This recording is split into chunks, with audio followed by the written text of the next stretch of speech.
This is Troy Cabista with the Burnsville Fire Department. Doing laundry is a part of our everyday routine, and taking care of the clothes dryer is an important task for home fire safety. Here are a few tips to help prevent a clothes dryer fire in your home.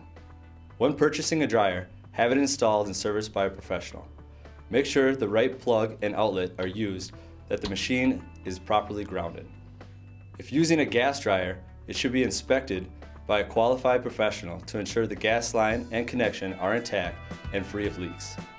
Use rigid or flexible metal venting for proper airflow. When using a dryer, don't overload it. Follow the manufacturer's recommendations for load size.